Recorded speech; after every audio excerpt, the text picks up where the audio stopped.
I think, sorry, Ryan. I think that sets the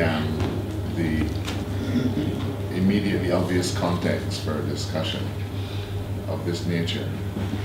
While the economics are vital, there is the undeniable fact that a government exists to provide services for the people that they cannot provide for themselves. And if the economy cannot function efficiently, then the obvious follow will be that the people who are expecting and relying on those services are going to suffer from their absence. And that is exactly what we're seeing. I can speak from a parochial perspective, where I honestly feel that St. Joseph, as a part of larger rural Barbados, is in many respects suffering more than any other geographical area of Barbados. Our road network is now in tatters. And it is hard to believe that St. Joseph has been one of the most picturesque places in Barbados that tourists traditionally flock to for scenic vistas and so on. But our road network is virtually gone in many areas. We've not had, parts of our constituency have not had running water since Wednesday of this week. Okay. And this is not an unusual thing now. Hardly a week goes by that significant parts of my constituency are not serviced by water. And this is despite the many loud and vigorous assurances given by the minister responsible for water that within a relatively short space of time we will see improvement and alleviation. There's no doubt that mains have been laid. It would be wrong for me to deny that. But at the end of the day, we wonder really if this has not been a cosmetic exercise. We are without water, and we are worst of all without an explanation.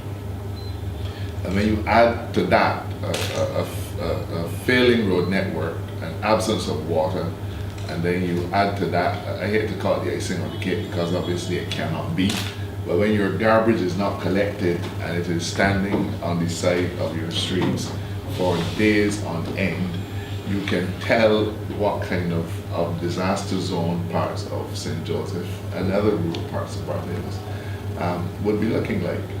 So I honestly think that as we prepare for a discussion on the economy, the government must recognize that its only reason for existence is to make the lives of Barbadians better.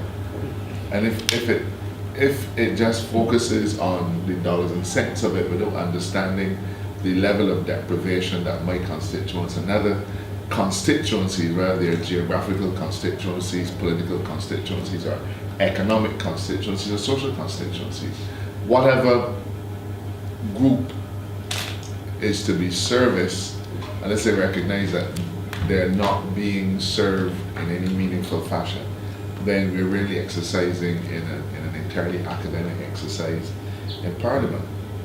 I have to pay tremendous respect to the members of the Royal Barbados Police Force who would have done an excellent job over the last few days, working almost non-stop in the crop season. But there's a context to that as well. These officers are being asked to work without the benefit of something that we gave them when we were in government, an allowance for extra duties, flexi pay, which gave them encouragement to work their shift and then to come out and pull even more weight on another shift to help to solve the problem, because the police force is roughly 200 down in terms of its ideal manpower.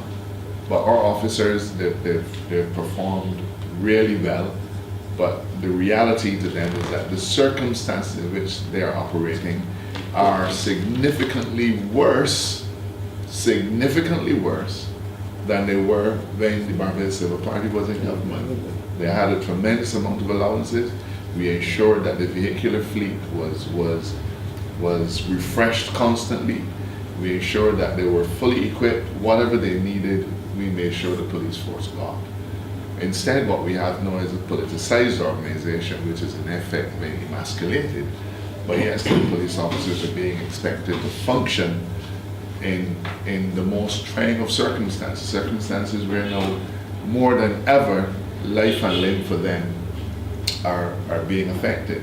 And they want to address the early retirement and young people. Well, yes, some of them are taking early retirement, and in some respects it is as a result of the added stress and the health component, but some have deliberately decided to take early retirement, and I would challenge the Attorney General to refute this, simply because the conditions, the human resources conditions under which they're being asked to work have become impossible. The police force is one institution that no country can afford to politicize. We really don't think you should politicize any institution, but when you're dealing with law and order, that has to be the safety net for all that Barbados is and all that Barbados can be. Those individuals should not be functioning on the basis of a political whim and fancy of an Attorney General who wants to make out of place comments. The Attorney General has said that he expects to see the list of promotions. He said so previously, something that is unheard of. When I was Attorney General, I never asked to see the list of promotions. I was informed after the fact of what promotions had been made, because we recognize that that is the role of the police force to determine what promotions should be made. But you have a situation where the political directorate now sees as part of their remit making determinations and overseeing determinations in relation to such matters as promotions and so on in the police force. So it is no wonder that individuals are leaving. I challenge the Attorney General to deny that the acting Commissioner of Police recently threatened to resign because conditions were really not appropriate for him to function to his fullest capacity. The leader of the opposition has spoken about institutional decay. We are seeing that things in Barbados are falling apart. The Barbados that we see today and that we celebrated over the last few days is not the Barbados that we know. In Quapova, it's fed and nobody remembers for that brief window in time that school children have to find uniforms to go back to school in another 2 weeks.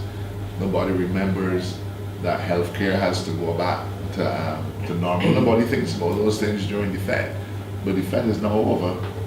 What we're seeing is a Barbados that is worse off now by far in every respect than it was when we last left government in 2008.